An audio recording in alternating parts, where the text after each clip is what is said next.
आप बताइए कि जिसको लोग अपने हाथों से नहला धुला कर, अतर लगाकर, खुशबू डाल करके जिसको डोली में सवार करके लाए हो और वो अचानक हरकत करने लगे, तो बताइए कि अगर इमाम कमजोर होगा और उस तरीके से अगर मुर्दे में हरकत हो जाए तो बताओ इमाम वहीं पर बेहोश न हो जाएगा। लेकिन हजरत अबू बकर सिद्दीक रज़ियल्लाहु तआला अन्हु की दौरे खिलाफत है, जैसे हरकत हुई लोगों ने देखा और देख के हैरान हो गए। कहा इसे कफन को खोला जाए।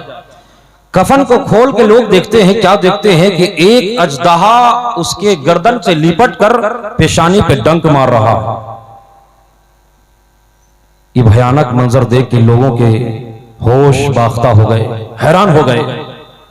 आखिर अपने हाथों से हम लोगों ने कफन पहनाया है, खुशबू लगाई है, गुस्ल दिया है, सारी चीजें हमने की है, ये अजदहा इसके अंदर आया कहां से? लोगों ने मशवरा किया कि इसको मार दिया जाए।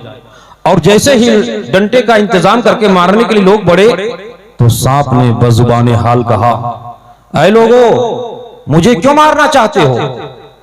तो जानते हैं जब सांप की इस बोली को लोगों ने सुना तो और हैरान और परेशान हो गए। कहा क्यों तुम इस मुर्दे के साथ लिपटे हुए हो, तुम इसे तकलीफ क्यों पहुंचा रहे हो? तो जानते हैं सांप ने क्या जवाब दिया। कहा मैं आया नहीं हूं, लाया गया हूं, अल्लाह की तरफ से मुझे मुसल्लत कर दिया गया है। और ऐ मुझे मारने वालों कान खोल कर सुन लो, मैं इसे कयामत तक डंक मारता रहूंगा। कहा लोगों ने बताओ इसके गुनाह क्या है? कहा इसके गुनाह ये है कि जब कोई आलिम दीन की बातें करता था, मेरे आका की शरीयत की बातें करता था, अल्लाह के पैगाम को इसके सामने रखने की कोशिश करता था, उस उलमा की सोहबत से दूर भागता था, उस उलमाए कराम के बयानात से दूर भागता था। और जब मस्जिद के करीब पहुंचता, अजान हो जाती, अजान सुन करके भी कभी मस्जिद में दाखिल नहीं होता। यही वजह है कि अल्लाह तबारक व तआला ने बरोज़े क़यामत तक के लिए हमें इस मुर्दे के साथ मुसल्लत कर दिया है कि मैं इसे तकलीफ देता रहूं। आप अंदाजा करें। इसलिए मेरे मुहतरम, हमें और आपको इस बात की बेहद हमें और आपको कोशिश करनी है कि जो उलमा यहाँ आए उनके बयानात को सुने, अपने दिल की कीने, अपने दिल की अंदर जो गंदगियां हैं उन तमाम को साफ कर लें और सुने। इंशाअल्लाह आपके दिल में वो बातें महफूज होंगी। एक बात याद रहे, ऐसी शख्सियतें बड़ी मुश्किल से हमें मिलती हैं और अल्हम्दुलिल्लाह आई हैं तो हमें और आपको कुछ हासिल कर लेना है। उलमा की बातें सुनने की इसलिए जरूरत है, जानते हैं इन उलमा का देन है कि अल्हम्दुलिल्लाह आज भी मजहब इस्लाम के अंदर जो रोशनी है इन्हीं उलमाए इकराम के कारण। ये उलमाए दिन ना होते तो पता नहीं हमारा और आपका हाल और हमारा मामला क्या होता। इसलिए हमें सुनने की जरूरत है। आप देखें, हमारे घर में अगर किसी की मैयत हो जाए, हमारे घर में अगर किसी के एक्सीडेंट हो जाए तो कितने परेशान होते हैं, कितनी परेशानी होती है। चाह कर भी हम अपने आंखों के आंसू को रोक नहीं पाते। लेकिन खुदा की कसम, अल्लाहु अकबर, एक आलिम दीन की मौत पर जब कोई मोमिन गमज़दा होता है, परेशान होता है, तो अल्लाह तबारक व तआला उसे 1000 उलमा, 1000 शुहदा के बराबर सवाब अता फरमाता है। कितनी बड़ी फजीलत की बात है। क्यों? मेरे आका इरशाद फरमाते हैं, इसलिए 1000 उलमा, 1000 शुहदा के बराबर सवाब अता किया जाता है कि आका इरशाद फरमाते हैं, मौतुल आलिम मौतुल आलम, एक आलिम की मौत पूरे जहान की मौत है।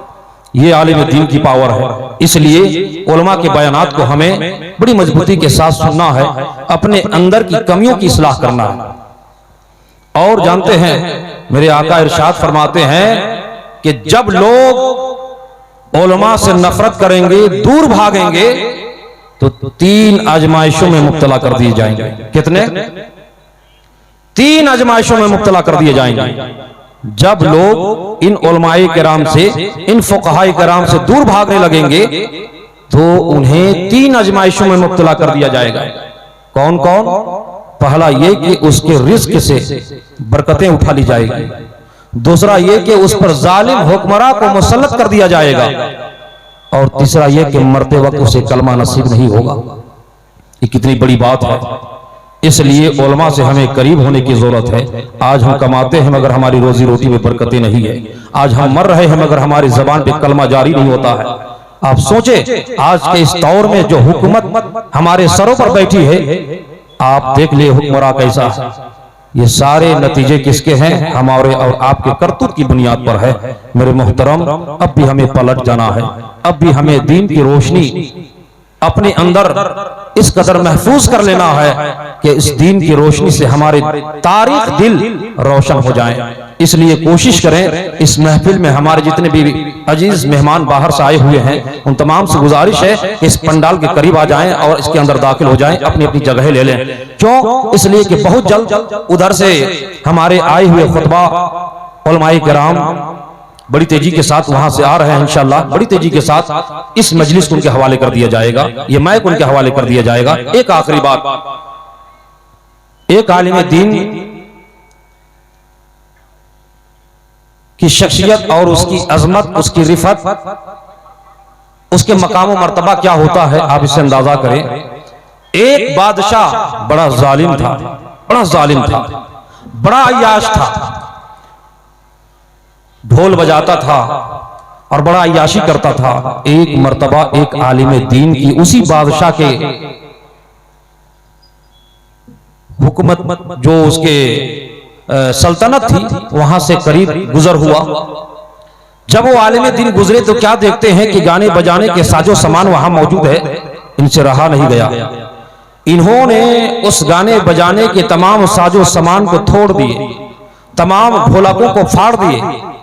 बादशाह को बड़ा जलाल में आया।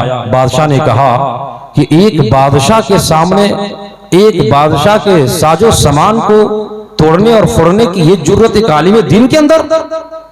सिपाहियों को हुक्म दिया, सिपाहियों फौरन उस आलिम दीन को गिरफ्तार करके लाया जाए और उसका सजा ये है, मैं ऐलान करता हूं कि सामने जो शेर का पिंजरा है उस आलिम दीन को उसी शेर के पिंजरे में डाल दिया जाए। खुदा की कसम, वक्त का जाबिर जालिम बादशाह ने उस आलिम दीन को गिरफ्तार करवाया है। सिपाहियों को हुक्म दिया है कि फौरन इस आलिम दीन को इस शेर के पिंजरे में बंद कर दिया जाए। खुदा की कसम, ये उसकी सजा है। जैसे ही बादशाह ने ऐलान किया है, सिपाही भाग करके पहुंचते हैं, आलिम दीन को गिरफ्तार कर लेते हैं। गिरफ्तार करने के बाद लाते हैं, शेर के पिंजरे में उसे शाम के वक्त धकेल देते हैं और पिंजरे का दरवाजा बंद कर देते हैं। आपको मालूम है शेर आदमखोर है, वो बड़ा तेजी के साथ हमला करता है, वो इंसानों को एक लम्हे में अपना खुराक बना लेता है। खुदा की कसम, बादशाह यही समझ रहा था कि उस आलिम दीन को एक लम्हे में शेर को चट कर गया होगा। सिपाही यही समझ रहे थे, अभी तक तो शेर उसे फाड़ करके अपना लुकमा बना लिया होगा। अल्लाह अकबर, सुबह हो गई है, जब फजर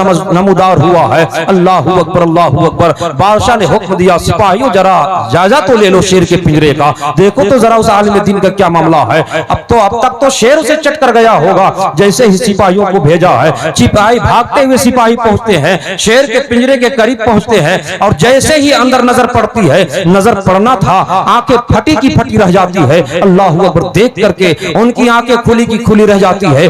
उल्टे कदम भागते हुए बादशाह के पास आते हैं, हुजूर गजब हो गया है। बादशाह सलामत, बड़ा गजब हो गया है। कहा क्या हुआ बताओ तो सही। कहा मसला उसके बरअक्स है, हमने देखा कि वो आलिम दीन सजदे में गिरा हुआ है। वो तो अल्लाह की बारगाह में अपने पेशानी को सजदे में रख करके रब्बे काबा की बारगाह में मुनाजात कर रहा है, रब्बे काबा की बारगाह में फरियाद कर रहा है। बादशाह बड़ा गजब हो गया है। जब सिपाहियों ने डंके की चोट पर बादशाह के सामने अपनी कैफियत को बयान करते हैं, उन हालात को बयान करते हैं, अल्लाह अकबर, बादशाह अपनी कुर्सी से उठ करके खड़ा हो जाता है, जिसमें के रोंगटे खड़े हो जाते हैं। कहा सिपाहियों क्या बोल रहे हो, फिर से बोलो। कहा हुजूर, वो आलिम दीन जिसको शेर के पिंजरे में हम लोगों ने बंद किया था, आपके हुक्म से वो आलिम दीन अब तक तो जिंदा है और सही सलामत है। वो तो सजदे में गिरा हुआ है, पेशानी जमीन से लगी हुई है, रब्बे काबा की बारगाह में फरियाद कर रहा है, आंखों से आंसू के कतरे जारी है। और सबसे बड़ी बात यह है कि वो शेर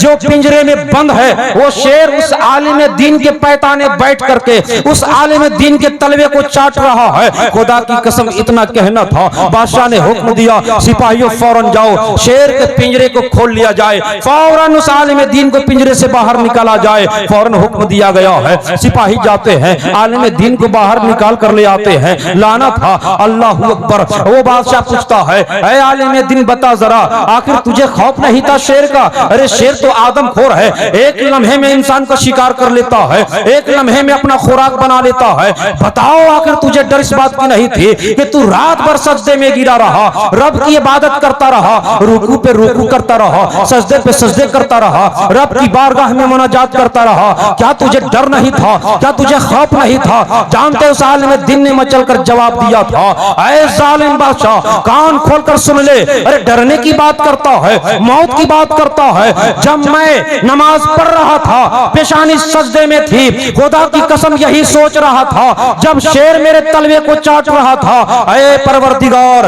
ऐ रब्बे काबा, ये शेर का जूठा तो नापाक है, इसका लुआब तो नापाक है, ये मेरे तलवे को चाट रहा है, बताओ मेरी नमाज होगी नहीं होगी? पूरी रात इसी मसले के हल में मेरी ज़हन और फिक्र काम करता रहा, इसी मसले को सोच करते सोचते पूरी रात गुजर गई है। डरने की बात करता है, ऐ जालिम बादशाह कान खोलकर सुन ले, अरे जब भी कोई अपने आप को रब्बे काबा की बारगाह में हवाले कर देता है, परवरदिगार की बारगाह में फना कर देता है अपने आप को, तो खालिक कायनात पूरी दुनिया को उसके ज़ेरे कर देता है, उसके हुक्म के तले कर देता है। तू डर की बात करता है?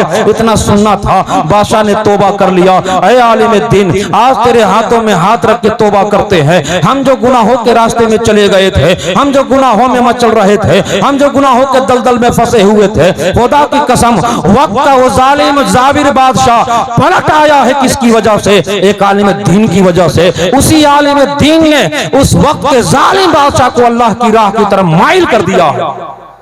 आप अंदाजा करें कितनी बड़ी बात है। इसलिए उलमा जब तक है इस दुनिया में रोशनी है। उलमा की कमी अगर हो जाए, और कमी तो हो रही है, बड़े बड़े उलमा इस दुनिया से, इसी लॉकडाउन में न जाने कितने उलमा ऐसे बड़े बड़े आलिम दीन हैं जिनको हकीकत में आलिम कहा जाए, वो उठ गए और उठते ही जा रहे हैं। और आज इस महफिल में आप देखेंगे दो ऐसे नमूना जिनका कोई जवाब नहीं, इल्म के मामले में, इल्म की गहराई के मामले में, फिक़ह के मामले में, इल्म हदीस के मामले में, इल्म उसूल के मामले में, वो हजरत अल्लामा खैरुल अज़किया हुजूर मोहम्मद अहमद मिसबाही वो भी तशरीफ ला चुके हैं। ये वो ज़ात है जिसका कोई जवाब नहीं है। इन बाबरकत हस्तियों के साए तले रह करके हम गुनहगार, सियाहकार, खताकारों ने अपने इल्म की प्यास कुछ हद तक बुझा पाई है। ये यूं कहा जाए कि इस समंदर से हमने एक कतरा भी हासिल न कर पाया। बस इनके जेरे साए रह करके अपने कुछ पल गुजारे हैं, जो आज आपके सामने खड़े होकर के दो बातें बोलने की जरूरत पैदा हुई है। इन्हीं उलमाए कलाम की देन है। मुफ्ती निजामुद्दीन मिसबाही ये वो जात है, ये खुदा की कसम जब हदीस पढ़ाते थे ऐसा लगता है कि जैसे शीशा में अपने चेहरे को देखते हैं, ऐसे हदीस की जब तशरीह करते थे, तफसील करते थे, ऐसा महसूस होता था कि गोया जिनसे हदीस सुन रहे हैं उनकी तशरीह और तफसील से ऐसा महसूस होता था जैसे पूरी किताब को हमें पिला दे। तो ऐसी ऐसी जातें यहाँ मौजूद हैं मेरे मोहतरम। इसलिए बड़ा खुश नसीब हम और आप हैं, और बड़ा मेहनत और मुशक्कत के बाद सुन्नी दावत इस्लामी के इन नौजवानों ने इतनी बड़ी बड़ी हस्तियों को हमारे रूबरू कराया है। इसलिए हम तमामी हजरात तहे दिल से इन सुन्नी दावत इस्लामी के नौजवानों को मुबारकबाद पेश करते हैं। इन्हीं चंद टूटी फूटी जुमलों के साथ अपनी गुफ्तगू को हम खत्म करते हैं। किसी शायर ने कहा था, पिघलना इल्म की खातिर मिसाले शम्मे ज़ेबा है, पिघलना इल्म के खातिर मिसाले शम्मे ज़ेबा है, बगैर इसके नहीं पहचान सकते कि खुदा क्या है। मेरे मोहतरम, इन्हीं जुमलों के साथ, इस शेर के साथ अपनी गुफ्तगू को खत्म करता हूँ। एक बूंद ही काफी है अगर कुछ असर करे, एक बूंद ही काफी है अगर कुछ असर करे, वरना तूफान हिलाने से क्या फायदा, न संभलोगे तो मिट जाओगे। ए हिंदी मुसलमानों, तुम्हारी दास्ताना होगी दास्तानों में। वाखिर दवाना अल्हम्दुलिल्लाहि रब्बिल आलमीन। अस्सलामु अलैकुम व रहमतुल्लाहि व बरकातुहू।